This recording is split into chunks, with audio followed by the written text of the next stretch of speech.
Muchas gracias a este grupo de precandidatos que han aceptado y han podido venir para terminar esta cumbre de educación, y gracias a ustedes por estar aquí con nosotros. Sin duda alguna, esta campaña que ha empezado, esta precampaña en la que estamos... ¿Mejor? Pues decía que sin duda alguna esta campaña que se avecina, esta precampaña en la que ya estamos todos, a la que ya estamos todos abocados, es distinta en muchas cosas, y todo parece indicar que los temas de los cuales los colombianos quieren oír también son distintos, y sin duda alguna uno de esos temas es el tema de la educación. La educación en un momento en el que el país se encuentra en una transición después de los acuerdos de paz, la educación en un momento en el que está demostrado que la competitividad internacional de un país depende de su capacidad para educar a su población, también porque está igualmente demostrado que la equidad tiene que ver en forma directa con las oportunidades de educación que tienen las personas, y también quizás por una variable económica, y es que se han hecho esfuerzos para aumentar la inversión en educación, posiblemente con algunos logros que se aceptan, especialmente en términos de cobertura, pero con metas pendientes en otros asuntos muy importantes como la calidad y sobre cómo hacer más eficiente el uso de los recursos. De manera que tener la oportunidad de oír a un grupo de precandidatos a la presidencia con sus primeras visiones sobre este asunto en este momento es un privilegio por el cual les agradezco mucho. Y quisiera empezar con una muy breve presentación, introducción de cada uno de ustedes de 5 minutos. Las pantallas ahí les van a indicar cuánto tiempo han utilizado de esos 5 minutos, sobre cuál es el concepto fundamental, cuál es la idea fundamental que ustedes tienen sobre el tema de la educación. Después de esta primera introducción, digamos, de tipo general que ustedes hagan, tendremos oportunidad de profundizar en aspectos concretos. Me parece que nadie estaría en desacuerdo en que empecemos con Marta Lucía Ramírez, porque está más próxima aquí, porque en este panel está, digamos, en un orden de esta fila para evitar otro tipo de consideraciones. Doctora Marta Lucía.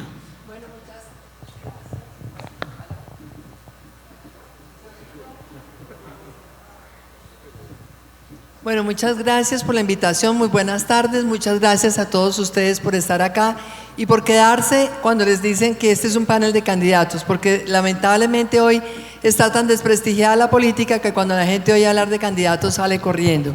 Pero lamentablemente también les quiero decir, gústenos o no, el futuro de este país pasa por la política. Lo que necesitamos es que cada uno se interese más, pregunte más, no trague entero, no se abstenga de votar y ojalá realmente entre todos cambiemos este país. La educación para mí realmente es la herramienta más importante que debe tener siempre una sociedad. La educación, a mi juicio, es un proceso de adquisición de conocimientos, pero también es un proceso de formación, es un proceso de desarrollo, es un proceso que nos va dando a nosotros las herramientas para poder ser productivos. Eso es lo que realmente le da a una sociedad las herramientas para poder tener un crecimiento económico y para poder competir y para poder generar una buena calidad de vida. Lo que pasa es que anteriormente la educación casi que se limitaba simplemente a adquirir un conocimiento de manera pasiva, y me parece que lo más importante, y de manera pasiva y en una etapa temprana de la vida, y después se graduaba y nunca se volvía a preocupar de educarse. Hoy lo importante es que todos entendemos que la educación es un proceso continuo que va hasta el final de la vida, y que en ese proceso no solamente nos limitamos a recibir información y adquirir un conocimiento, sino también esto nos va formando, porque la educación es también formación. Y la educación, lo más importante, sirve para la transformación. Entre más educados estamos, más nos transformamos nosotros. Entre más educado está un país, más se puede transformar ese país. Entre más educada está la gente, menos traga entero. Entre más educada está la gente, menos va a vender sus votos. De tal manera que necesitamos un país que esté en proceso continuo de educación para adquirir conocimiento, para formar a la ciudadanía y para transformar esta sociedad. Tenemos grandes carencias en Colombia en materia de educación, hemos logrado cosas importantes, hemos aumentado por supuesto la cobertura, esto es un esfuerzo que se ha venido haciendo durante los últimos 15 años. Hay una ministra que hizo un trabajo espectacular, Cecilia María Vélez, que a la gente a veces se le olvida, pero realmente se comprometió en esa tarea a fondo en el gobierno de Álvaro Uribe. Después de todo este tema del aumento en la cobertura, hoy nos preguntamos cómo mejorar la calidad, porque de eso se trata. Una educación que sea de excelente calidad, una educación que además sea pertinente para lo que necesitamos realmente hoy por hoy, que nos permita generar ese crecimiento económico y la productividad de nuestro país, pero también estamos hablando de la educación hoy distinto de lo como hablábamos de la educación hace 4 años. Hoy tenemos la suerte de la tecnología. Las tecnologías de información y comunicaciones hoy nos dan una oportunidad que jamás habíamos soñado. Y eso es lo que quiero hacer yo cuando sea presidenta. Yo espero que en el panel vamos a tener tiempo de hablar sobre la primaria, sobre la media básica, sobre las pruebas saber, pero a mí me interesa mucho la educación superior. Y quiero, cuando esté en la presidencia, garantizar que acá todos los niños de este país puedan tener acceso a una educación superior, técnica, tecnológica o universitaria, a través de ese método híbrido en donde una parte se hace a través de la tecnología y hoy tenemos el celular. Y eso tiene que hacerlo el gobierno, comprar los mejores programas académicos en las mejores universidades de Colombia y del exterior, para que todos los niños de Colombia puedan tener acceso a la universidad. Y obviamente en esa medida ya después vendrá todo el proceso también de especializaciones y demás, pero hoy vemos nosotros cómo es necesario darle más recursos también a la educación pública, porque el gobierno tiene que ser capaz de hacer acuerdos de cooperación con las universidades de otros países, especialmente universidades públicas, para que realmente sea muy fácil para nuestros estudiantes acceder a esa educación en el exterior con doble titulación y, lo más importante, con reconocimiento mutuo de títulos. Que el título que se otorga acá en Colombia, en la Universidad Nacional, le sirva a un niño el día de mañana para trabajar en Perú, o le sirva para trabajar en España o en cualquier otro sitio, porque ha habido todo este proceso de reconocimiento mutuo de títulos que le facilite la vida laboral a ese joven. Nosotros no podemos mantener esta brecha social que existe en Colombia, que es excluyente, porque lo único que realmente abre las puertas es la educación. Y hoy tenemos lamentablemente que apenas el 9% de los niños que tienen un ingreso de familias de estrato 1 y 2 tienen realmente la certeza de que van a tener una educación superior y van a poder concluir esos estudios. Muchas gracias, doctora Marta Lucía. 5 minutos exactos, lo cual nos pone un punto alto en materia de cumplimiento del tiempo. Muchas gracias. Doctor Carlos Holmes Trujillo.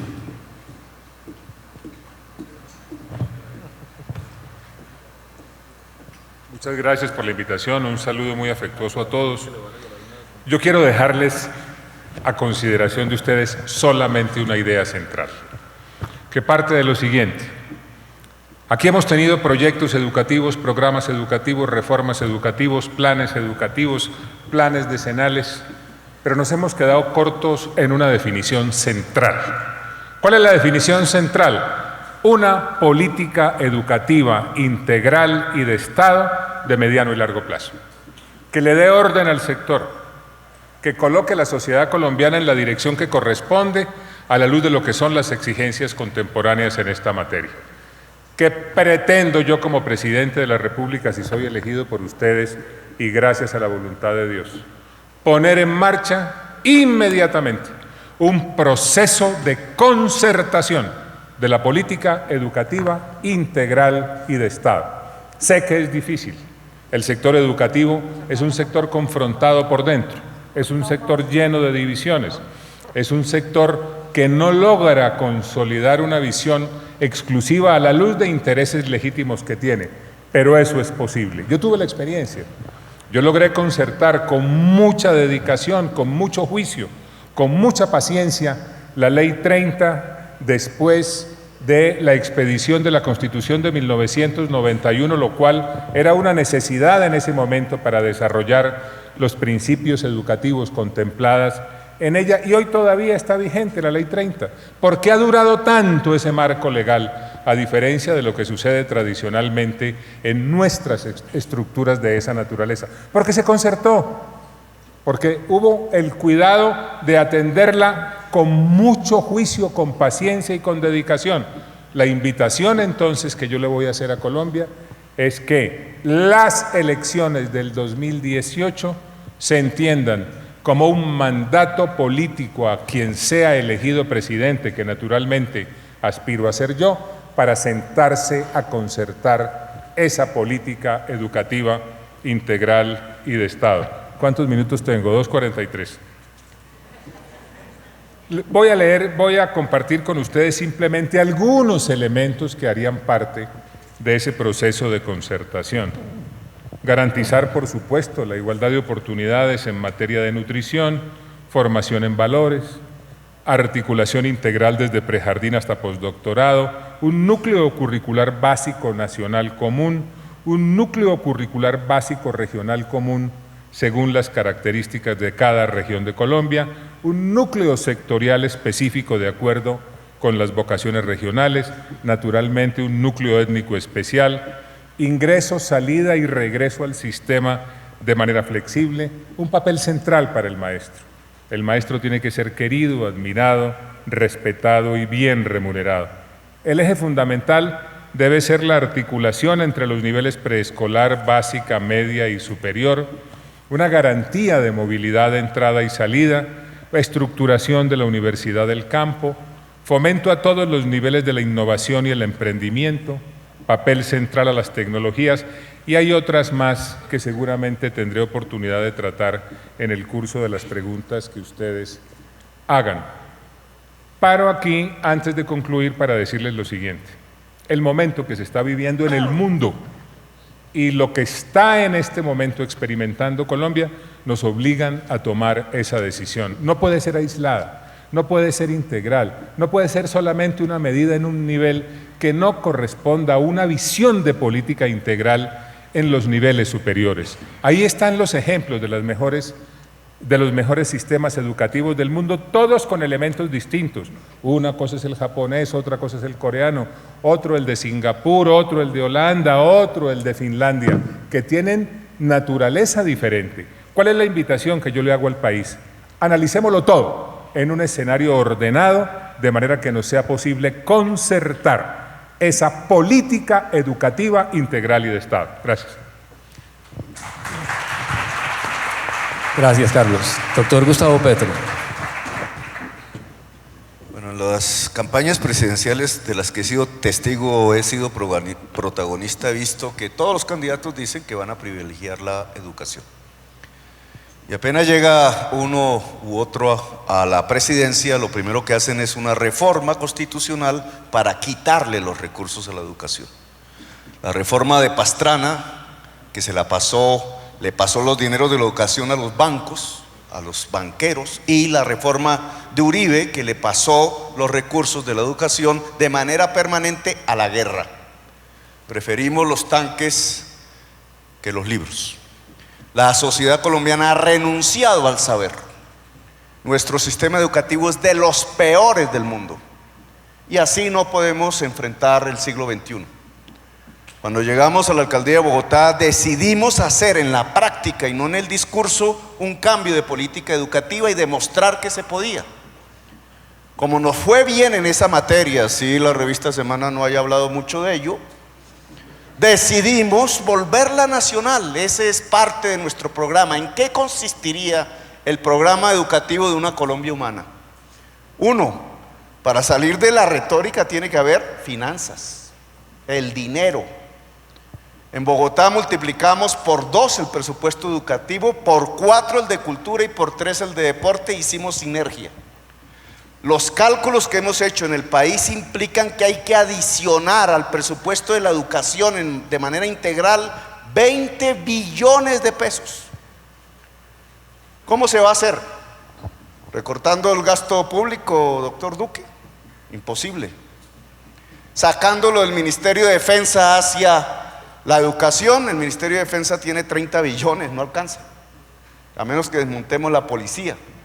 implica una priorización del gasto público en la educación y para eso se necesita voluntad política. E implica, subrayen esto, una reforma tributaria que cobre impuestos a quienes no pagan impuestos en Colombia, los grandes capitales con destino exclusivo a la educación. ¿Qué haríamos con esas finanzas nuevas? En primer lugar, la primera infancia. De 0 a 6 años, 6 millones de niños. De 0 a 2 solo hay 390.000 atendidos por el ICBF. Y de 0 a 6 solo hay 2,5 millones atendidos. ¿Qué significa eso? Que nuestros niños no adquieren en la primera infancia el amor al saber, el corazón al lado del saber. Para duplicar eso necesitamos 100.000 maestros nuevos en Colombia. Necesitamos volver docentes a las madres comunitarias y necesitamos 2,5 billones de pesos dedicados a la primera infancia. Saltar de la primera infancia hacia los otros ciclos educativos nos lleva a la jornada única, 8 horas de estudio. ¿Qué significa eso? 200.000 maestros nuevos, 3 billones de pesos adicionales, la inversión más alta de la historia en infraestructura. Y pasar al otro ciclo, la educación superior como derecho, nos implica que los 2 últimos grados de la educación superior, el 11 y el 12, tienen que tener créditos de educación superior, como demostramos que en Bogotá sí podía ser, el primer semestre, el segundo semestre, y llenar el país de sedes universitarias públicas. Uno de los ejes fundamentales de la financiación es que la educación en Colombia ya no se le puede dejar solamente a la libre voluntad del sector privado, porcentaje más alto en toda la OCDE, sino que el sector público tiene que asumir la responsabilidad de pasar por lo menos al 7% del PIB para financiar una educación de calidad y que se convierta en derecho, en la perspectiva de disminuir las brechas de calidad educativa entre el sector público y el sector privado. Sin eso, hablar de disminuir la desigualdad social es carreta. Sin el derecho a la educación superior, hablar de una economía productiva basada en la agricultura y la industria, dado que la industria y la producción necesitan en el siglo XXI el saber. Sin educación y sin saber no podríamos hablar de producción. Un sector económico destinado o al traqueteo, o al lavado, o al extractivismo de carbón y petróleo, que no necesita mayormente de saber, renuncia al saber y se hunde en la violencia. El traqueto se vuelve el rey de la sociedad y su novia. En una sociedad productiva, agraria e industrial, el saber es central, y entonces el maestro y la maestra se vuelven el rey y la reina de la sociedad. Es otro tipo de sociedad, la sociedad del siglo XXI. Gracias, muy amable. Gracias, Gustavo.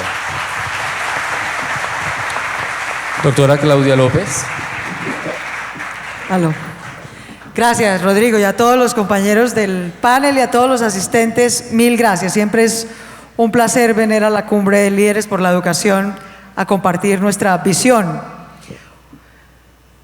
Yo creo que la educación, lo he dicho muchas veces en este foro y lo quiero repetir hoy, es un ciclo de formación continua para la vida. Y que si nos hemos dado la pela todos estos años de salir de la guerra y nos vamos a dar este año la pela de salir con nuestro voto de la corrupción, para rehacer un pacto sobre lo fundamental, el primer punto y el primer pacto sobre lo fundamental, donde arranca la educación de calidad, es en que una sociedad tenga hijos amados y deseados. Mientras Colombia tenga una tasa de embarazo adolescente y no planeado del 17% urbana y del 24% rural, de ahí para adelante todos los esfuerzos que hagamos son remediales. Esa es la primera meta que nos tenemos que poner como sociedad, y yo diría que esa es la primera meta de la educación con calidad. Es ahí donde arranca la educación con calidad. Segundo, en primera infancia, El 70% de lo que somos como adultos, de nuestro potencial humano, productivo, cognitivo, intelectual, espiritual, se forma en el primer año de vida, en el primero. En el primero, eso está perfectamente demostrado por la ciencia. De manera que de nada sirve que sigamos dejando a esos 2,5 millones de niños entre 0 y 5 años, de los que hablaba Gustavo, que no llegan a tener ninguno de los 8 servicios de primera infancia. ¿De qué nos sirve esperarlo cuando tiene 5 y ponerlo en un colegio maravilloso con un maestro extraordinario? Ya perdió la mitad del potencial de su vida.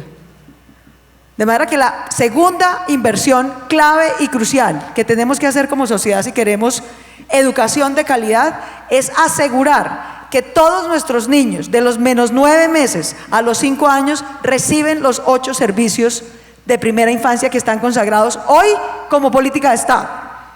Pero a esa política de Estado hay que ponerle la plata y la decisión política y la calidad que se necesita.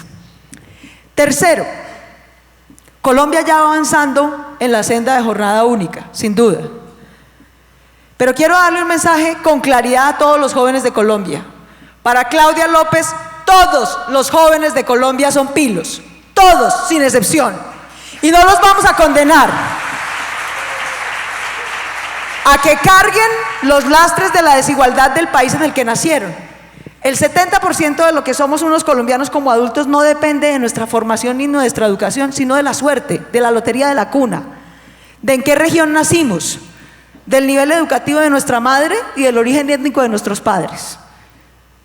Yo estoy aquí parada, no fundamentalmente por las decisiones y educación que he recibido en mi vida, sino porque nací en Bogotá.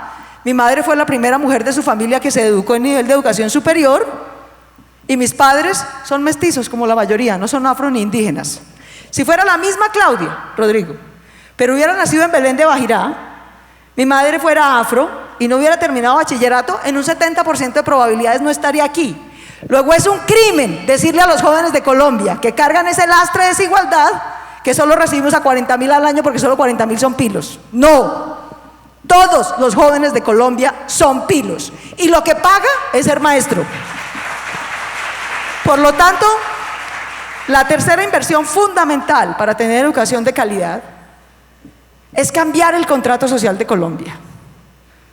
Si no cambiamos el contrato social y humano de Colombia, no va a haber educación de calidad ni vamos a reducir la desigualdad. El contrato social de hoy es, en un 20% tengamos hijos no planeados y deseados, a la mitad de los niños no los atendamos en primera infancia, perdamos 600.000 jóvenes al año que ni estudian ni trabajan, y digámosle a 40.000 jóvenes de 2 millones que solo ellos son pilos y merecen una educación superior.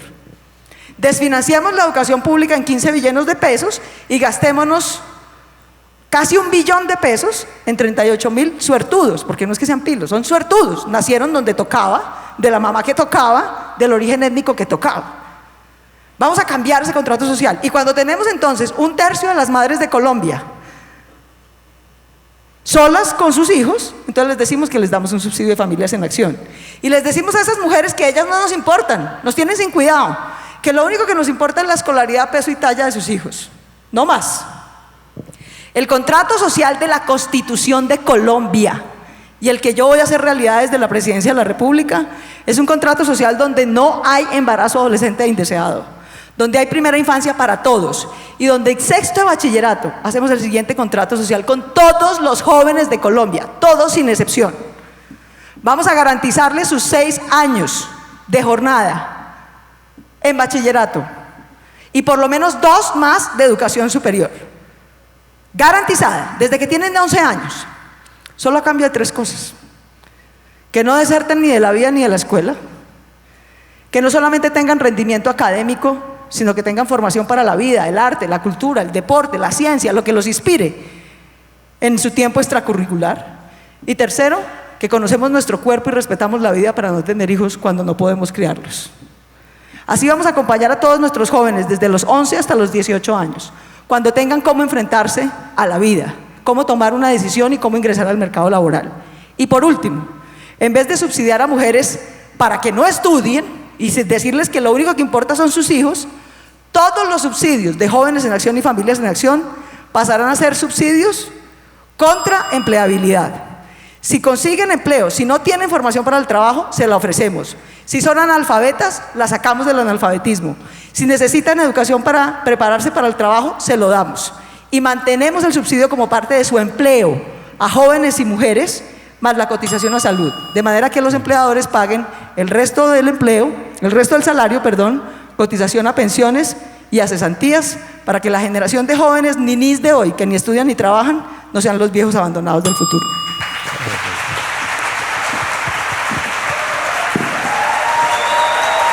Doctor Humberto de la Calle.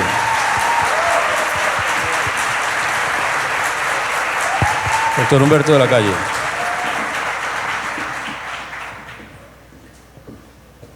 Tuve probablemente una mala información porque tenía la idea de que era un poco más de tiempo, pero voy a esquematizar para cumplir. Yo parto de la base de un concepto que es un país donde quepamos todos. Entonces la metodología que voy a usar es, desde ese propósito, desde esa perspectiva, cuáles son las ideas y la ruta que hay que seguir para lograr su consolidación. Comienzo por decir entonces que concibo la educación como el eje para una sociedad igualitaria y productiva. Por lo tanto, un país donde quepamos todos es un país donde todos tengamos las mismas oportunidades para educarnos y acceder a la calidad de vida que está asociada con una buena educación. No es solo educación, calidad de vida. Desde el punto de vista económico está probado, la inversión más rentable de una sociedad es la educación. Más rentable incluso que las 4G, pero por ahora dejémoslo ahí. Luego, en un esfuerzo de priorización, como lo han dicho algunos, primero los más pequeños. Vamos a hacer la hoja de ruta de la prioridad. Un país donde quepamos todos es un país donde el estímulo que recibamos en los primeros años no diferencie lo que podamos lograr a lo largo de la vida. Es un concepto que ya han expresado mis compañeros.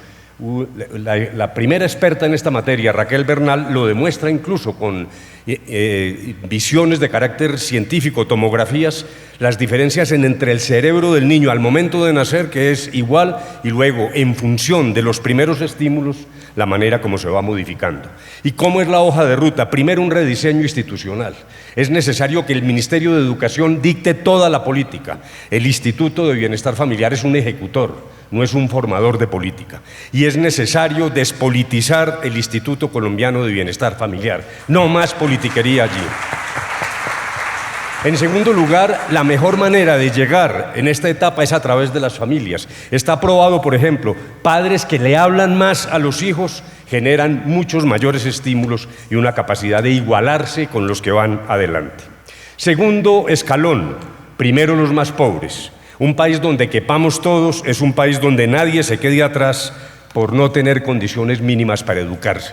Equidad es distinto a igualdad. Lo que no puede ocurrir en Colombia y ocurre es que los sueños y el proyecto de vida de un niño no dependen de su capacidad, no dependen de su disciplina, sino de factores exógenos que nos están separando como sociedad. Los niños de la costa, los niños de las etnias, los hijos de padres que no tuvieron educación, están presos en un remolino, una bicicleta estática de la cual no pueden salir.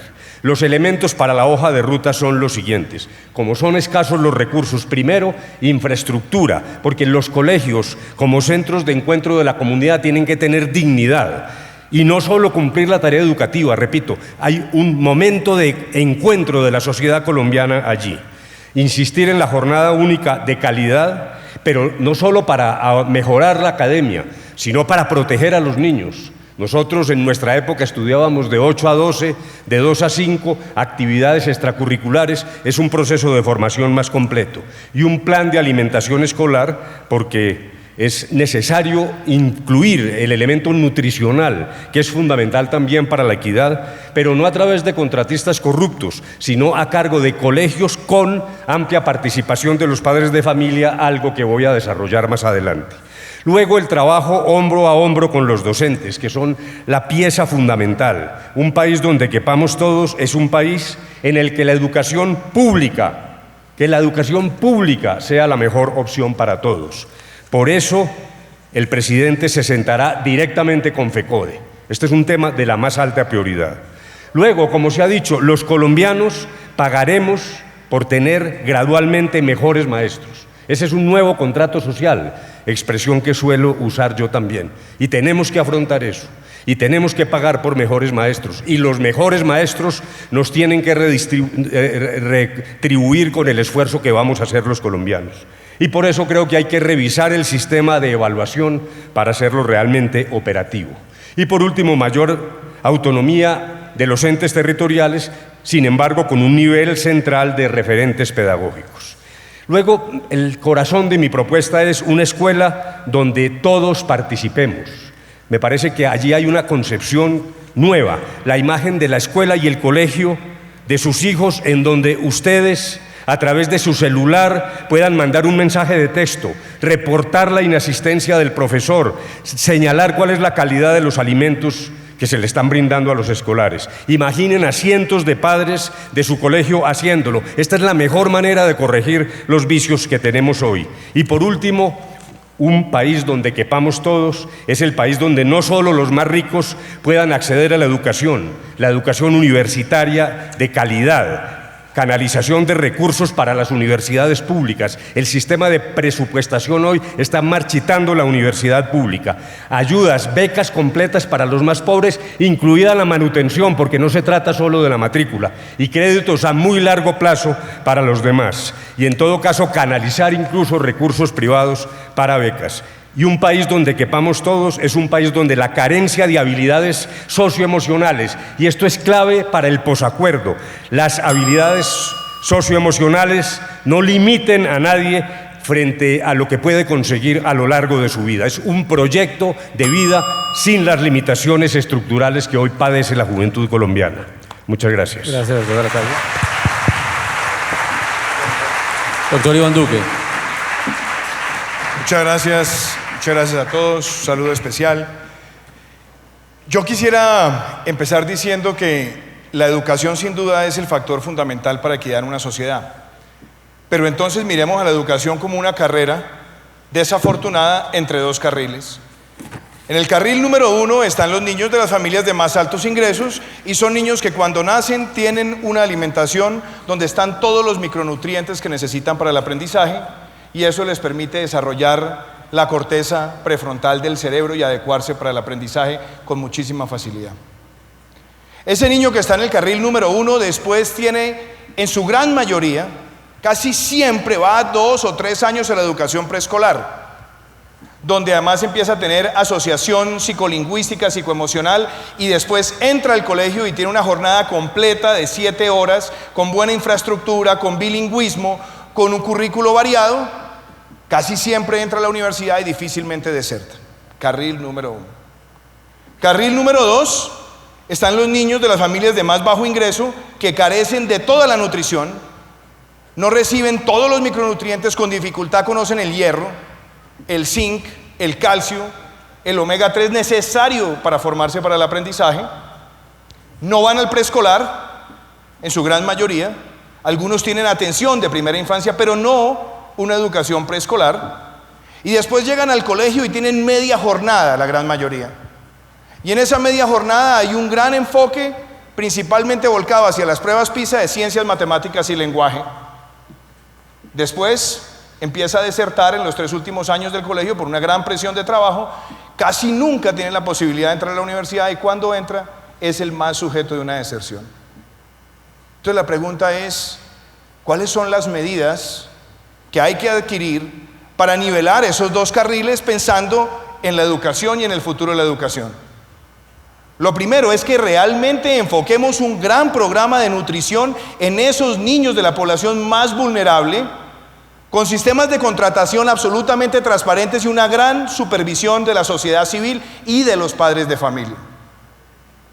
Después, claro, profundicemos la cobertura de la educación preescolar, y ahí por lo menos tenemos que dar el gran salto, y es tanto con el sector privado como con cooperativas de maestros, como con cajas de compensación. Por lo menos demos el primer salto a 1000 preescolares, con profesores en el escalafón docente, con una escolaridad adecuada para ir trabajando en esos municipios de mayor vulnerabilidad y en esa población de mayor vulnerabilidad.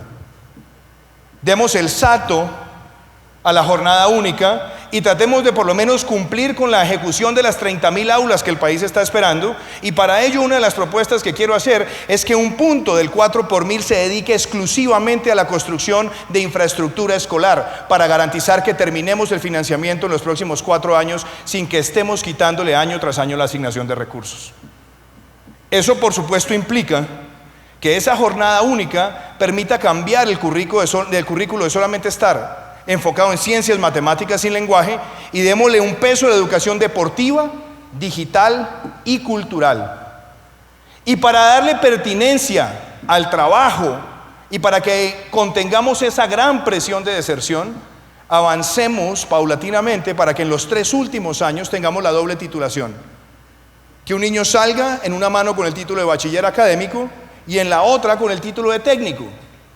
Que sea según la vocación y que además permita integrar distintas formas de enseñanza técnica, no solamente la que pueda proveer el SENA, que hay que por supuesto involucrarlo decididamente, pero también otras actividades y oficios que pueden complementarlo. Y en ese proceso, sin duda hay que mejorar el sueldo de ingreso promedio del maestro, que hoy está por debajo de los promedios de la región. Por lo menos hay que llevarlo a eso y tratar que salgamos de esa trampa donde solamente el 28% de los docentes tienen posgrado. Hay que acompañarlos y evaluarlos y ayudarles para que tengan esa motivación donde se les acompañe ese aprendizaje. Y en cuanto a la educación superior, no solamente hay que buscar mecanismos que premien quizás a unos, pero que excluyan a otros. Y por eso, inclusive a los que tienen financiamiento del ICETEX, a ellos se les pueden dar lo que llamo el crédito premio. Si su desempeño académico es de excelencia, se le descuenta el valor del crédito. Y no se le empieza a cobrar a partir del momento que salga, sino que se le da un periodo de gracia mucho más amplio, con mejores plazos para que puedan tener el primer trabajo y empezar a pagar. Y por supuesto habilitar sistemas de gratuidad que implique también formatos digitales que vayan acompañados de una profundización en el país de las 4G. De la 5G también, como lo está haciendo Perú, para que esa internet de banda ancha sea un facilitador y no lo que pasa en muchos lugares de Colombia, que está la educación digital pero no está la infraestructura de alta velocidad. Hay que avanzar más en los ciclos de gratuidad, sin duda, pero tenemos que resolver ese vacío de los 14 billones que son el déficit que tiene el sistema universitario. ¿Qué espero decir? Y me va a robar 30 segundos en materia fiscal para poderlo hacer.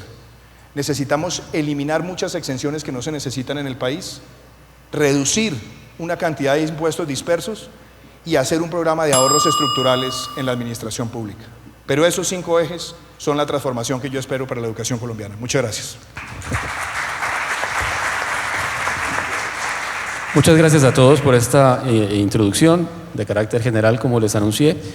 Quisiera ahora que profundizáramos algunos aspectos puntuales. Para estas respuestas vamos a tener 2 minutos y el cronómetro rojo implacable operará en ese tiempo. Vamos a cambiar el orden empezando por el doctor Duque y precisamente yo quería empezar este debate o esta segunda parte con el tema que usted estaba tocando, el tema de las finanzas para la educación. Quisiera que profundizáramos porque si bien, como mencionaba yo al principio, se ha hecho un esfuerzo para tratar de aumentar el presupuesto de la educación, pues todavía faltan recursos, sobre todo en la educación superior. Un informe del sistema de universidades estatales habla de que hay un déficit en la educación superior pública en Colombia, pública, de 11.3 billones de pesos. Parecería que necesitamos más y más dinero, estamos en un momento fiscal difícil para el país. ¿Cómo pretende cada uno de ustedes lograr una mejora en la disponibilidad de recursos para la educación en un momento fiscal tan difícil? Doctor Duque. Primero, Rodrigo, yo creo que hoy Colombia está en un gasto de educación en general del 4.5% del PIB. Uno debería tratar de fijarse la meta de llevarlo al 6%, que es un promedio que está por encima del promedio regional. Para hacerlo se necesita redistribuir mejor el presupuesto. Y eso implica que nosotros primero revisemos también las fuentes de ingresos de la nación. Colombia tiene 72 billones en exenciones tributarias que hay que depurarlas, quedarse con un régimen de exenciones que realmente vaya asociado con el empleo y que tenga mejor recaudo. Eso nos permita más ingresos. Ahí hay una fuente.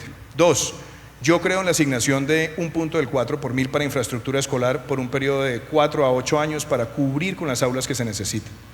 Tercero, hoy nos estamos gastando el 56% del sistema general de participaciones en educación y tenemos una enorme disparidad, y es que en las ciudades tenemos un promedio de 19 docentes por colegio y en el campo estamos teniendo un promedio de 3. Tenemos además en los ciclos de formación, sobre todo en básica y primaria, estamos viendo, o básica primaria, estamos viendo que tenemos alrededor, ojo con esta cifra que le voy a decir, cerca del 33% de los docentes no tienen título de docente, universitario de docente. Entonces, abrir todos esos canales de financiamiento tienen que ser para esos tres enfoques: el docente, la infraestructura, el currículo. La principal fuente que yo veo acá está en los ahorros permanentes que le podamos hacer a la nación. Hoy en día, la nación está aproximadamente gastándose cerca de 46 billones de pesos en subsidios mal focalizados. Si los focalizamos bien, le liberamos a la educación por lo menos 8 billones de pesos, que es un punto del PIB, y eso nos permite llegar al 5. Y lo otro es que la destinación de las regalías, que hay mucha plata todavía, los fondos de ciencia y tecnología y de desarrollo regional sin ejecutar, deberían tener un mandato de asignación específica hacia el tema de educación. Primero, en primera infancia, están los preescolares, y lo otro es el fortalecimiento de la infraestructura y la formación docente. Muchas gracias. Doctor de la Calle. No, de la Calle. Vamos allá para acá. Bueno, esta situación y esta pregunta se liga primero con el tema fiscal, ineludiblemente. Por eso hemos hablado de un nuevo contrato social. Los colombianos tenemos que afrontar la necesidad de educar mejor a nuestros hijos, y eso implica una transformación del sistema tributario que, por cierto, hoy tiene enormes deformidades. Por un lado, me parece que hay que continuar suavemente y sin demagogia bajando la tarifa de tributación de las empresas, que son las generadoras de riqueza en un país, pero al mismo tiempo es necesario, primero, una tasa mucho más progresiva para las personas naturales dueñas de la riqueza, y en segundo lugar, una base tributaria más amplia. Eso no quiere decir más impuestos para cada quien, sino más personas contribuyendo a este proyecto de vida que se llama Colombia. Todos debemos responder por Colombia, y en particular por el tema de la educación, que es el mayor desafío que tenemos al frente. Y en segundo lugar, lucha contra la corrupción. Ahí hay una reforma tributaria. Evasión, ahí hay otra reforma tributaria. Y control del gasto. Me parece que una visión de esa naturaleza permite robustecer la fiscalidad. Pero también el otro elemento, lo dijo el doctor Iván, es la priorización del gasto, sin necesidad de hacer demagogia ni alaraca. Uno no puede decir que concluye una guerra de más de medio siglo y que no pasa nada y que no redistribuye y prioriza la inversión. Me parece que muy buena parte de lo que se tiene que ahorrar un país que deja una guerra debe ir fundamentalmente a política social y a educación. Ahora, sobre el tema de la universidad pública, el sistema de presupuestación de la universidad pública la está marchitando. Una persona tan seria como Moisés Wasserman lo dijo hace poco en El Tiempo: hasta la Universidad Nacional se está marchitando, y eso es producto de una presupuestación que se basa exclusivamente en el índice de inflación. La propuesta de las universidades me parece razonable, es inflación más un 4% hasta llegar a equilibrar las finanzas de la universidad pública, que es crucial como punto de encuentro de los colombianos. En mi época nos encontrábamos en la universidad pública. Hoy el sistema educativo nos está separando, y eso hay que corregirlo. Doctora Claudia.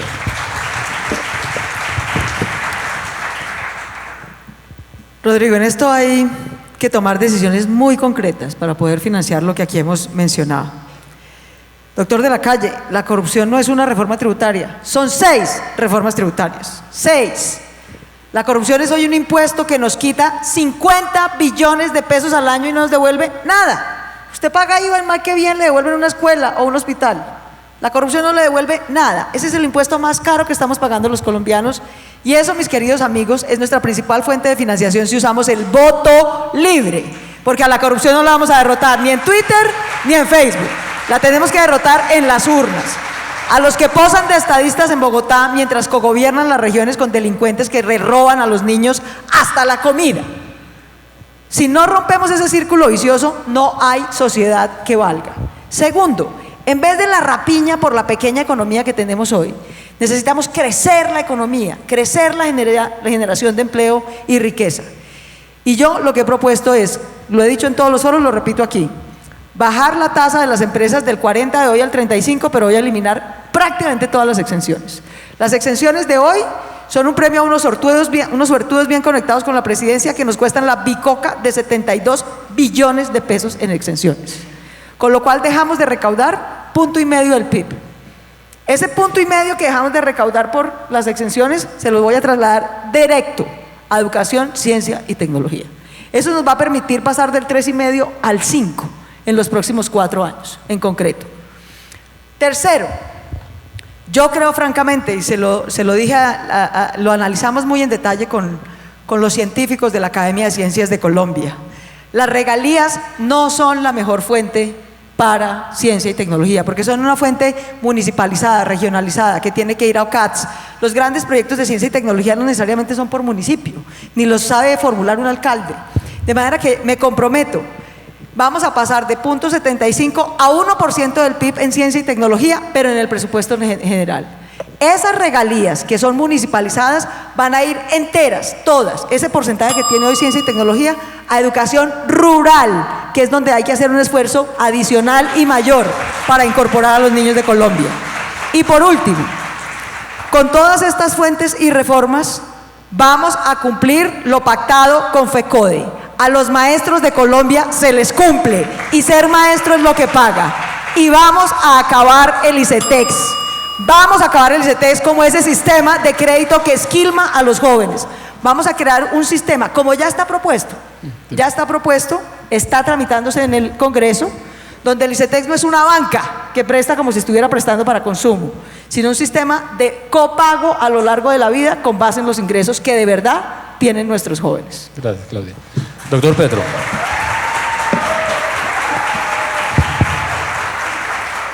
Digamos, si uno pudiera decir que 20 billones adicionales, que es lo que calculo, podría valer duplicar la cobertura en primera infancia, la jornada única nacional, que incluso no es para un periodo de 4 años, son 16 años.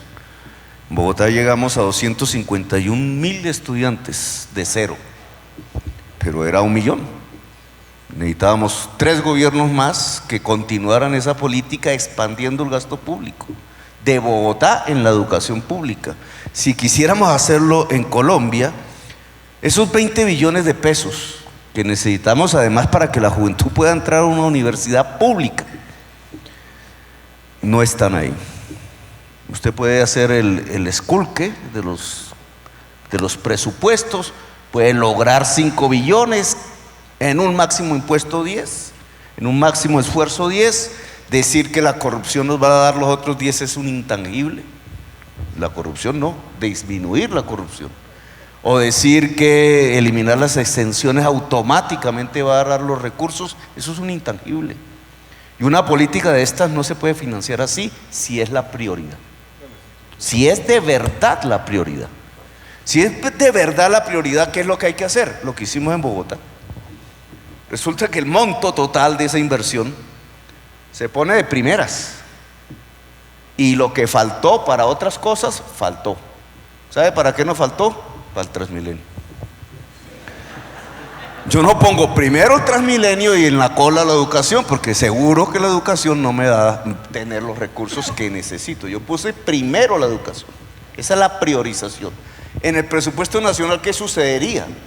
Que lo que hoy tenemos, que son 30 billones más o menos del presupuesto, creo que es este año que aprobaron, 29, es el que está por aprobarse para el año entrante, que es el que cualquiera de los aquí presentes que sea presidente manejaría, 29 billones. A esos 29 billones hay que agregarle 20, es decir, llegar a 59 billones, uno puede pensar gradualmente, un poco para ser realistas, pero esa es la meta a los 4 años, de 29 billones a 59 billones. ¿Dónde se consiguen los recursos? No hay otra forma, si hay voluntad política de dar este salto, que primero se colocan los 59 billones en el presupuesto, se hace una reforma tributaria, ojo, para los grandes sectores de capital en Colombia que no pagan impuestos. Porque si uno no afronta esa realidad, está hablando demagogia. Los señores propietarios de tierras, los señores propietarios de bancos, etcétera. Y tercero, esos recursos van para financiar lo que se deja de financiar precisamente por priorizar la educación. Es decir, el salto de 29 a 59 billones se hace con los actuales ingresos corrientes, y como nos deja un hueco que indudablemente va a dejarlo, ese hueco solo se llena con una nueva reforma tributaria. Gracias, de esa doctor. manera se garantizan los recursos. Doctor Carlos Holmes Trujillo. Dentro de la idea de concertar una verdadera política educativa integral y de Estado, primero tenemos que tener claro cuál es la educación que vamos a financiar. ¿Vamos a financiar la educación que hoy tenemos? ¿Vamos a financiar al maestro en el aula o vamos a financiar a un entrenador del niño que va a aprender él mismo de acuerdo con las posibilidades que se le presenten? Por eso la importancia de definir una verdadera política educativa integral y de Estado. En segundo lugar, yo no me voy a poner en el ejercicio de decir que la educación se va a financiar sacando la plata del bolsillo derecho para metérsela en el bolsillo izquierdo, que es lo que nos ha venido pasando. Hay que crear nuevas fuentes. ¿Cuáles planteo yo? Impuestos por educación. El contribuyente que financie temas relacionados con la educación se le descuenta de sus impuestos. Predial por educación en los municipios. El contribuyente que financie tareas relacionadas con la educación en su respectivo municipio, que se le rebaje del impuesto predial. Una contribución voluntaria general. Si nosotros conseguimos que las elecciones del 18 sean un mandato para poner en marcha un proceso de concertación de una política educativa integral y de Estado, simultáneamente abrimos la compuerta para quien quiera hacer una contribución voluntaria pueda hacerla específicamente para la educación. Dedicarle parte del rendimiento de las reservas internacionales para asignarla a los proyectos educativos y naturalmente poner la economía a crecer. Entre más crecimiento tengamos, más recursos habrá para asignársela a la educación. Gracias. Doctora Marta Lucía. Bueno, mil gracias. Yo, en primer lugar, quisiera que este país esté lleno de empresas y que tengamos una Colombia empresarial, porque con muchas empresas lo que vamos es a tener muchos empleos. Y cuando toda la gente tenga empleo acá, la vida de los colombianos va a ser mucho más digna y el ingreso de las familias va a ser sin duda muchísimo mejor. Y el emprendimiento de los jóvenes para mí es una absoluta prioridad y es algo a lo que le he trabajado los últimos 20 años, no ahora que se le ha vuelto una moda a muchísima gente. ¿Qué hacer? Lo primero, hacer crecer la economía, impulsando mucho más a las empresas. Colombia debe tener un crecimiento mínimo del 4,5%. Hay gente que habla del 6,5%, eso no es realista en el corto plazo. Eso sí lo debemos volver a alcanzar dentro de unos años, pero crecer al 4,5% nos genera a nosotros más ingresos tributarios que deben pagar las empresas con una tarifa un poco más baja. Segundo, ¿qué hay que hacer en Colombia? Urgentemente, sí, bajar la corrupción. Y tampoco es un discurso mío. Recientemente he demostrado muchísimo en mi vida. Cuando fui ministra de Defensa, hice muchísimo para lograr darle transparencia a todo el gasto en el sector de defensa. Bajando la corrupción nos ahorramos 50 billones, según la cifra de la Contraloría. Hay otros que hablan de cifras superiores. Tercero, bajar la evasión fiscal. Aquí hay que poner a la DIAN con todos los controles para poder realmente recaudar los impuestos, no solamente de las empresas, también de los ciudadanos comunes y corrientes. Hay un estudio de los Andes según el cual hay una evasión de 59 billones de pesos en IVA durante los últimos 5 años. Esto nos da casi 10 billones de IVA anuales que se están evadiendo, más la corrupción son 50, son 60 billones. Tercero, voy a acabar los gastos de publicidad del gobierno nacional. 2,6 billones de pesos se ha gastado el gobierno en autopublicitarse, en pagar pauta, cuando el gobierno no está vendiendo servicios ni tiene por qué estar utilizando tantos recursos. 2,6 billones deberían estar también en educación. Vamos a acabar eso. Y hay una cosa también con Gustavo Petro. Él dice, no, es que aquí en Bogotá yo prioricé la educación y dejé de hacer Transmilenio. ¿Cuánta falta nos hace el Transmilenio a todos los bogotanos? Ojalá hubiera gastado menos en la plata que se perdió por todo el tema del mal manejo de las basuras y mucho menos en la publicidad de la alcaldía, que también harto nos costó. Gracias, don presidente. Algunos han mencionado tangencialmente, quizás alguien con un poquito más de profundidad, el tema de los maestros. Obviamente, la situación de los maestros es fundamental para mejorar la educación.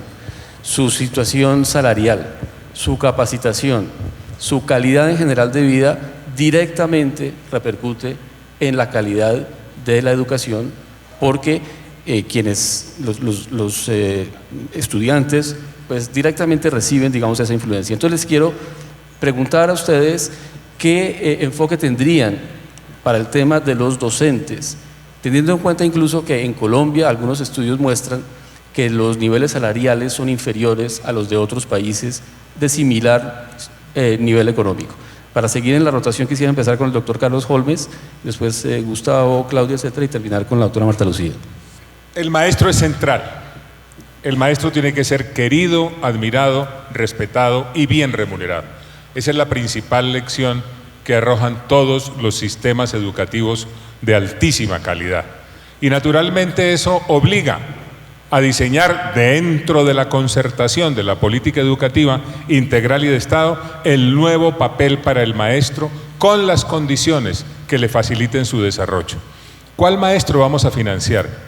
¿El de la educación para la nueva era de Steve Jobs, que ya está poniendo en práctica Holanda? ¿O vamos a financiar el maestro que corresponde al phenomenon learning, que es el gran cambio en el cual ya se está comprometiendo Finlandia? ¿Vamos a financiar un maestro que está permanentemente en el salón de clase como se hace en el Asia? ¿O vamos a financiar un maestro que sale con el estudiante a los espacios abiertos para ayudarlo a pensar, para ayudarlo a reflexionar, para ayudarlo a discernir?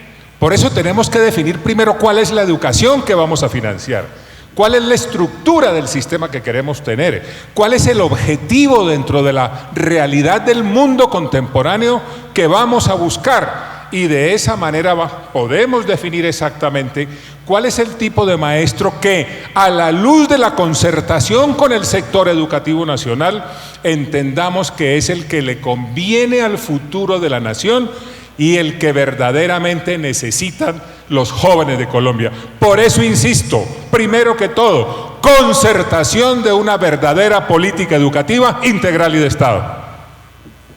Doctor Petro. Bueno, como réplica, porque doctora Marta Lucía, usted ignora las estadísticas del distrito. En el sistema de aseo durante los 4 años de mi gobierno no se pagó un solo peso de transferencia del presupuesto distrital, ni uno. No le costó a los bogotanos. Y de lo que le cuesta en términos de servicio público que cobran empresas por tarifa, resulta que nosotros redujimos la tarifa de aseo. Es decir, que se logró hacer aseo, remunerar recicladores, cosa que nunca se había hecho en la historia de Colombia, 14.000 familias.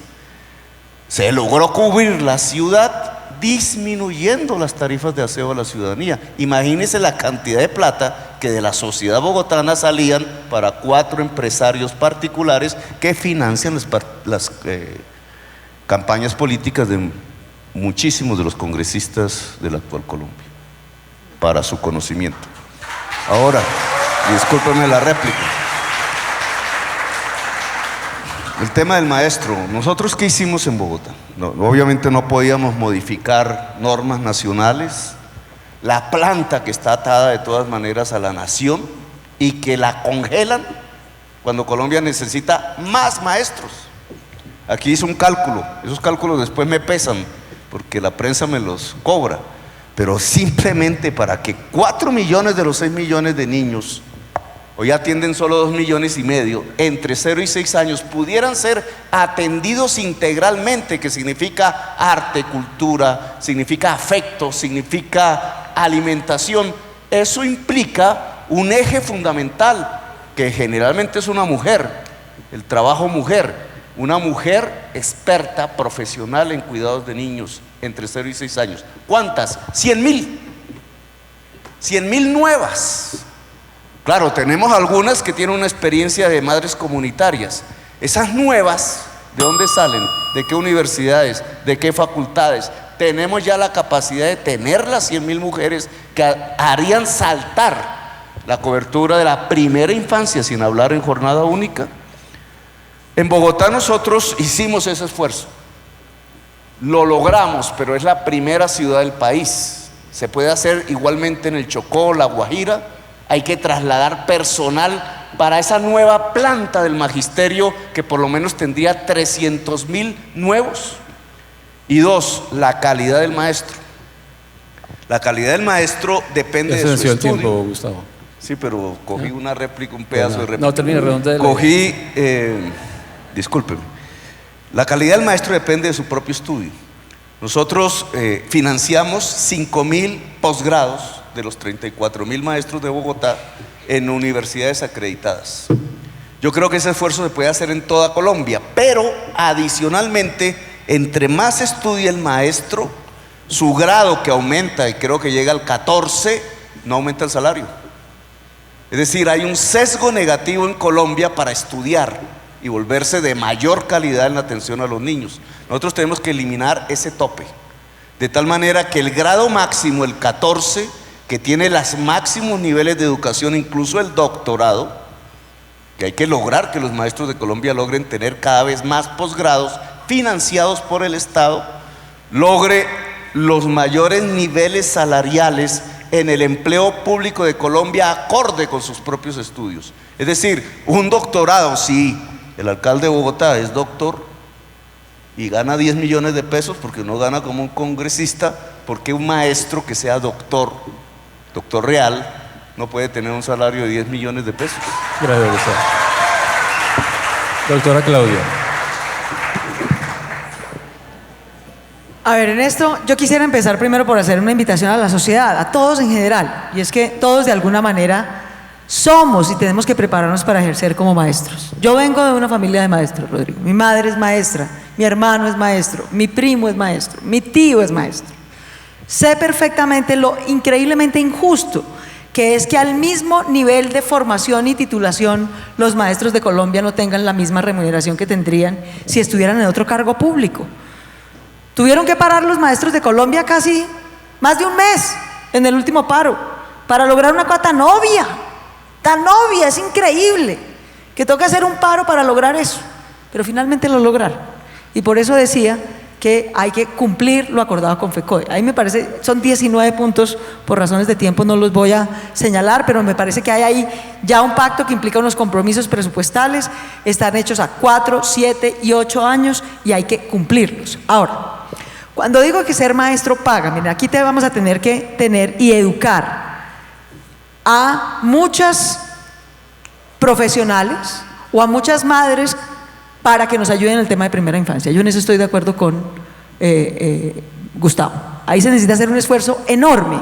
Y buena parte de esas madres pueden venir del sistema de bienestar familiar, necesitan mejor formación y en la medida en que se puede ir escolarizando con maestros. Me parece que esa tiene que dejar de ser una discusión con FECODE, porque el tema no es que es deseable, sino que es posible. Y en la Colombia rural me parece que lo posible es arrancar por lo que tenemos a mano y mejorarlo en el sistema de bienestar familiar. Ahora bien, los incentivos salariales que hay que tenerlos, no solamente es ir cerrando esa brecha, ese es el principal compromiso. Vamos a cerrar la brecha salarial que hay entre un empleado que es maestro y otro que tiene las mismas calificaciones, pero está en otra parte del sector público. Lo clave aquí, ¿dónde necesitamos a los mejores maestros de Colombia? A las mujeres y jóvenes más entusiastas, mejor formadas. ¿Dónde? En la educación rural, porque ahí es donde necesitamos incentivar a los mejores maestros. En mi gobierno habrá incentivos salariales adicionales a los ya pactados con FECODE para mandar a los mejores maestros de Colombia al sector rural. Y por último, hay que tener, claro, avanzar en jornada única, pero no podemos esperar los 12 o 15 años que nos va a tomar jornada única. Aquí va mi buen amigo Oscar Sánchez, yo creo que cosas como 40 por 40, que son un ejemplo desde Bogotá para el resto del país de jornada extracurricular, tiene que hacerse en toda Colombia para que podamos cumplir el propósito de tener hijos amados, deseados, bien educados y con oportunidades. Gracias. Doctor Humberto de la Calle. Bueno, ciertas similitudes. Yo también quisiera contarles que mi madre fue maestra y además de la manera como eso influyó en mi vida y en mi formación, fui testigo de la devoción con que asumía su tarea, su oficio, su profesión. Por eso he dicho y lo repito, yo me dedicaré personalmente, si soy presidente de la República, en el tema de concertación, de diálogo, de búsqueda de metas comunes y de mejoramiento, no solo desde el punto de vista salarial, sino de bienestar y de capacitación del personal docente en Colombia.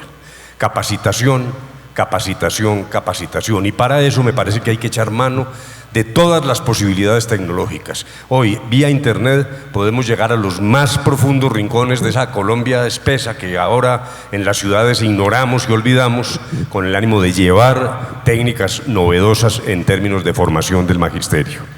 En segundo lugar, la evaluación debe ser un camino para el mejoramiento de los profesores. Salgamos de esa eterna discusión que lleva décadas sobre evaluación sí, evaluación no, como obstáculo para el crecimiento del nivel educativo. Al contrario, evaluación es una oportunidad de mejoramiento, no un castigo. Lo que tiene que generar es sinergias. Y por último, también Claudia me quitó yo aquí lo tengo escrito para que no digan que me estoy copiando. Yo sí creo que hay que pagarle mejores salarios y más bienestar a los maestros que estén más lejos y en los sitios más pobres. Me parece que esa es una decisión estratégica clave. Doctor Duque. Muchas gracias. Yo empezaría por algo que a veces parece obvio, pero aquí se ha olvidado, y es el reclutamiento del talento para formar la fuerza docente. Muchos países que hoy están, digamos, a la vanguardia, lo que hacen es que van a los colegios y buscan los mejores estudiantes de los mejores cohortes en notas y les incentivan que entren a la carrera docente.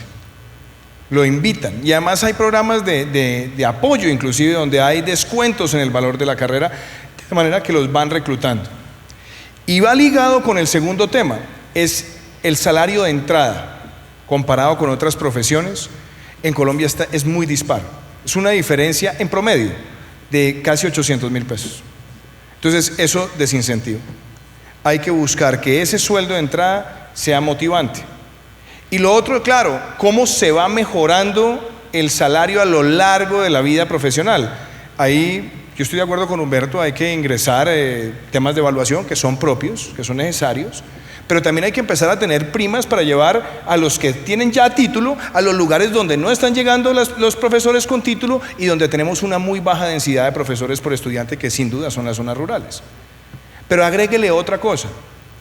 En muchos países se han hecho programas de dignificación del maestro que son elementales. En Colombia podemos estar hablando de una planta docente, números más, números menos, pongámosle 430.000 para hacer una cifra así global. Usted debe buscar que a ellos se les empiece a dar también reconocimiento en la sociedad, que tengan acceso a ciertos bienes y servicios con algunos descuentos, con algunas facilidades. ¿Para qué? Para ir premiando y reconociendo a quienes están en esa labor tan loable en la sociedad.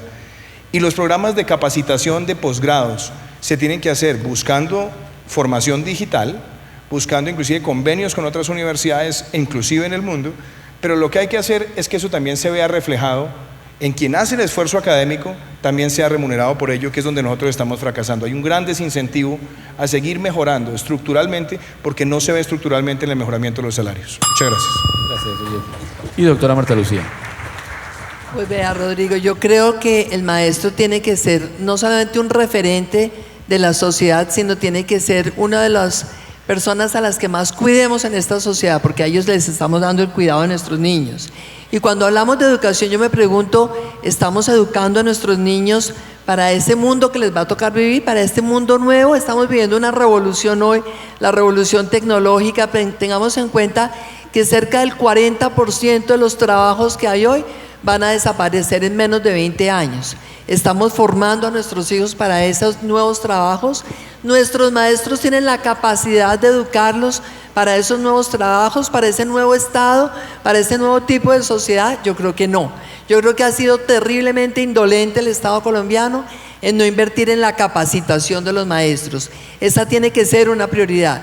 Y por eso, entonces también ahora que Humberto decía que no le copie las propuestas, yo diría, bueno, les consta que acá la propuesta de la educación superior vía teléfono, con las tecnologías, haciendo convenios con universidades, que la ha venido haciendo en el país, es una propuesta mía, que bueno que coincidamos acá, pero sabe que hay que utilizar el teléfono también para mejorar la capacitación de los docentes. Hay que darles a ellos estímulos, y los que mejor capacitación tenga hay que darles unos bonos. Yo sí creo que si un maestro es excelente, tiene que poder tener la posibilidad de ganarse un bono y ganarse igual o más que el ministro o que el presidente de una empresa, pero todo esto en función del resultado, porque en el sector de la educación hay que evaluar, y hay que evaluar a cada uno en función de cómo están educados sus alumnos. Mire, el sector de la educación son 33 billones de pesos, y esos 33 billones de pesos cubren a 8 millones de estudiantes, y hay solamente 800.000 maestros.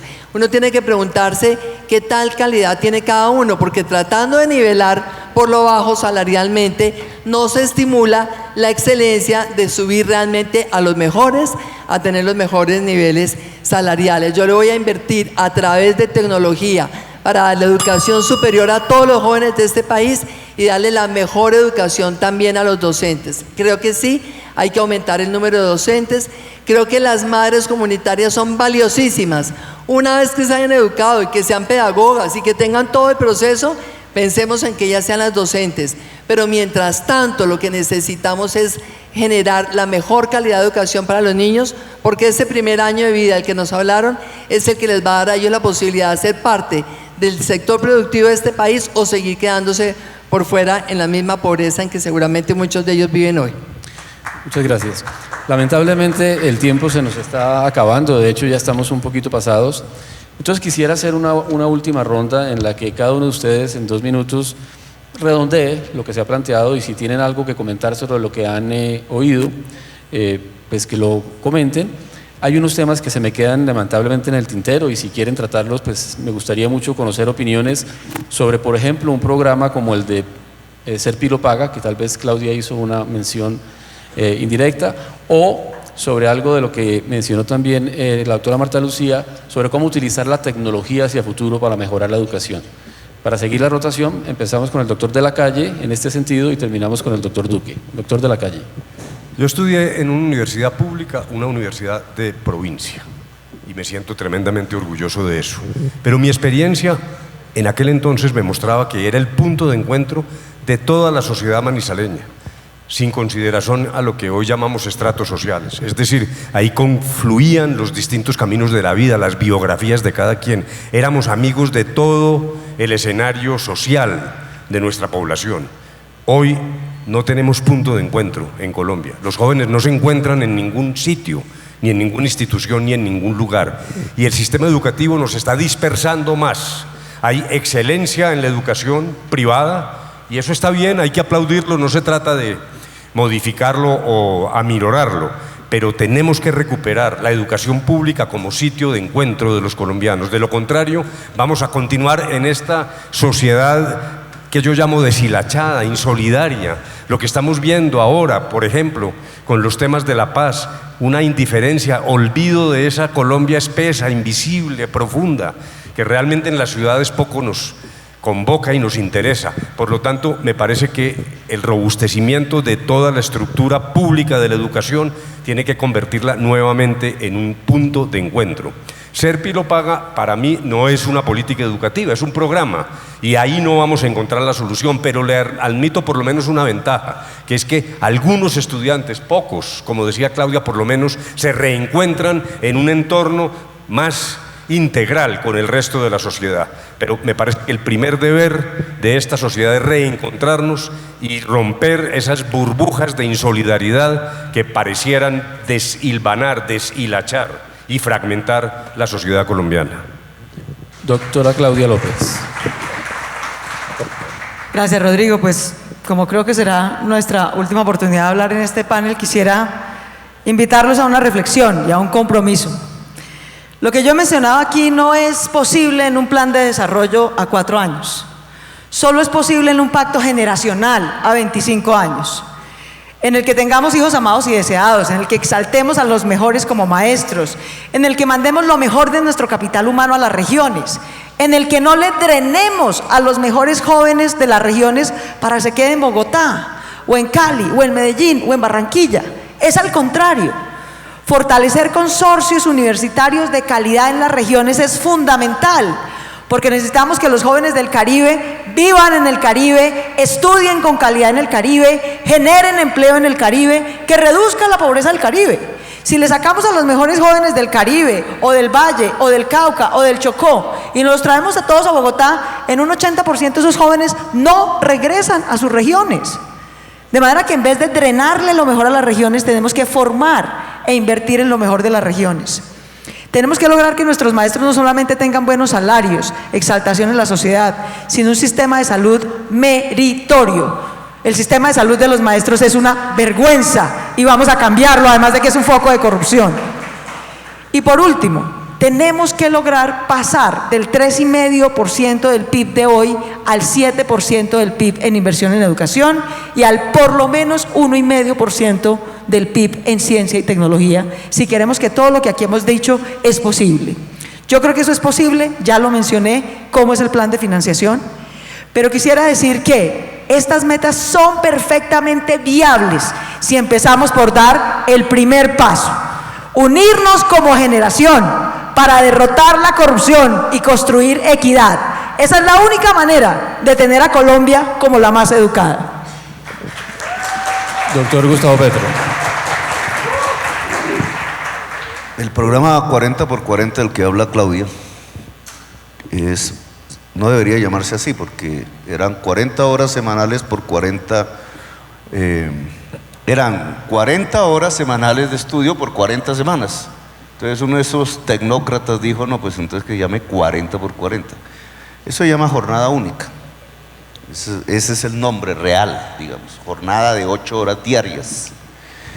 Y el logro de lograr eso, el logro de tener 250,000 estudiantes en Bogotá en 8 horas diarias en el colegio público nos dio como resultado una disminución de la brecha de calidad que casi se cierra entre los colegios públicos y los colegios privados en promedio general en la ciudad.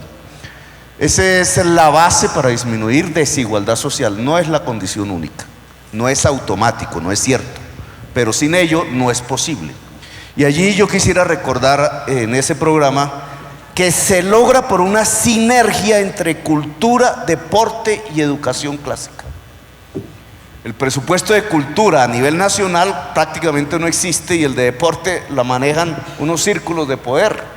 Si el colegio es la unidad básica de la producción y aprendizaje de arte, de la producción y aprendizaje de deporte, de actividad física y de la producción, investigación y aprendizaje de ciencias, nosotros tenemos la institución fundamental de la sociedad del conocimiento en Colombia. Y eso fue 40x40. Así que ampliar de la Bogotá humana, no tiene marca ahora de nuevos amigos, de la Bogotá humana, si eso lo ampliamos a Colombia humana, donde el colegio sea esa entidad básica de producción de arte, educación, sentimientos y cerebro en la ciencia básica, creo que tendremos la base fundamental de una sociedad democrática y multicolor capaz de construir producción y enriquecimiento a partir del saber y de la ciencia. Gracias, doctor Carlos Holmes. Todo lo que han mencionado mis colegas se necesita. La nutrición, la atención integral a la primera infancia, la jornada única, más y mejores maestros, asignación de recursos adicionales, uso de la tecnología, todo eso se necesita, pero hay que articularlo. Si eso no se articula, vamos a seguir padeciendo los mismos problemas que hoy tiene el sector educativo y vamos a seguir generando cuellos de botella entre un nivel y otro. Y lo más grave es que vamos a seguir caminando sin rumbo, sin dirección, sin objetivo claro, lo cual es bastante más peligroso hoy en virtud del cambio acelerado que se está viviendo en la conceptualización, los mecanismos y las herramientas que se aplican al sector educativo. Nosotros estamos hablando de un tipo de maestro, pero tenemos que sentarnos a pensar si ese es el tipo de maestro que realmente le va a abrir camino a la educación que el país necesita. Yo lo que estoy es invitándolos a que lo pensemos juntos, a que lo hagamos juntos, a que lo diseñemos juntos, a que eso sea la consecuencia de un gran mandato político que se reciba en las elecciones del 2018 para construir esa política educativa integral y de Estado que no esté sometida a los cambios permanentes, a que el alcalde de Bogotá hace una cosa pero el de Cali no la hace y el de Medellín tampoco, o el gobierno que sigue empieza a cambiar cosas sin ninguna articulación. Esa es la razón de ser de la propuesta. Construyamos juntos, mediante la concertación de esa política, la educación que Colombia necesita. Doctora Marta Lucía. Bueno, lo primero es que tenemos que dar una educación homogénea. No tiene por qué haber una educación de mala calidad en las zonas rurales o en los sitios pobres y una educación de buena calidad en las ciudades. Entonces aquí hay que intervenir en los programas, porque desafortunadamente también vemos que el pensum de los colegios es distinto y el gobierno nacional tiene que lograr realmente intervenir con lo mejor que hay en la academia para darle a los estudiantes justamente esa dosis que necesitan en ciencias, en matemáticas. Tenemos que tener una educación bilingüe. En Colombia estamos atrasadísimos en eso, pero también es muy importante entender que hay que dedicarle muchísima atención a la formación del ser humano. ¿Qué calidad de seres humanos son los que estamos formando acá en Colombia? Porque no todos están que sean buenos matemáticos. Necesitamos enseñarles a ellos destrezas, trabajar en equipo, tener liderazgo, tener un alto sentido de lo ético, tener valores, la familia. Y creo que en ese sentido también hay que invertir mucho más en que los docentes y el hogar realmente le estén dando este tipo de formación a los niños. Insisto muchísimo, tenemos que lograr que la educación sea de excelente calidad y hay ejemplos que para Colombia son satisfactorios. Lo que se ha hecho de los colegios en concesión, para que así que sí, cifras del distrito, un niño en un colegio de concesión paga 1.9 millones de pesos al año, mientras que en un colegio del distrito ese niño vale 3.8 millones de pesos. Pero al evaluarlos en las pruebas saber, resulta que los niños de los colegios de concesión están muchísimo mejor evaluados que los niños de los colegios del distrito. ¿Qué quiere decir esto? Que hay que hacer un gasto que sea eficiente, que la calidad del gasto sea eficiente, y eso entonces tiene que mostrarnos a nosotros que la pelea que se da siempre FECODE, por recursos hay que darla, pero sobre todo para que la inversión sea de calidad, formando mejor los maestros, para que ellos sean los que nos garanticen una mejor calidad de la educación en los niños. Insisto, educación superior, técnica, tecnológica, universitaria. Tenemos que lograr una dosis importante a través de la tecnología, a través de un teléfono, que es la ventaja enorme que tenemos hoy. Un solo ejemplo, Rodrigo, vean Duolingo, eso es una maravilla, una plataforma tecnológica que aprovecha hoy el avance de la tecnología con todos los avances que hay hoy por hoy en la ciencia, en las ciencias cognitivas, en donde aprendemos, en donde sabemos hoy cómo se aprende más fácilmente, y con la tecnología se aprende, y eso es lo que vamos a poner al servicio de maestros y al servicio de los estudiantes. Doctor Duque. Bueno, muchas gracias. Creo que ha sido una conversación muy interesante. Yo lo que quiero plantear para este final es: este auditorio representa un país donde queremos buscar un modelo educativo que nos una a todos. Y para eso es importante apostarle donde tenemos que hacer los cambios estructurales. Nutrición, porque un niño con hambre no va a aprender. Necesitamos llevar esa nutrición donde los niños la están necesitando. Necesitamos avanzar con esa educación preescolar, con habilidades cognitivas y no cognitivas. Necesitamos apostarle a esa jornada única, trabajar con esos maestros que hoy necesitan estar dignificados en ese modelo educativo. Pero también entender que el siglo que estamos viviendo demanda habilidades que hoy nos están enseñando, que tenemos también que incorporarle al sistema. Creatividad, resolver problemas complejos, inteligencia emocional, por solo mencionar algunas. El maestro y el sistema educativo tienen que estar volcado a eso. Y no sigamos condenando solamente la educación a conseguir cualquier empleo. Definamos políticas de talento. Busquemos que el talento de los niños identificado desde edad temprana vaya asociado con lo que quieren hacer en la vida. en las carreras creativas, en las carreras nuevas. Y que eso nos permita soñar con esa doble titulación donde esas carreras, donde esas técnicas, donde esas manifestaciones de arte también tengan espacio. Y donde la educación superior no tenga que estar mendicando de estampilla en estampilla para que las universidades tengan recursos, sino que podamos estructuralmente, con una política fiscal seria, darle al sistema los ahorros y los recursos estructurales para soñar esa Colombia. Muchísimas gracias. Muchas gracias, doctor Duque, muchas gracias a todos. Creo que ha sido un foro muy interesante. Yo lo que quisiera como votante es que este tema de la educación realmente sea muy importante en esta campaña para que quien sea elegido presidente llegue con un mandato de profundizar ese tema. Muchas gracias a ustedes por su compañía.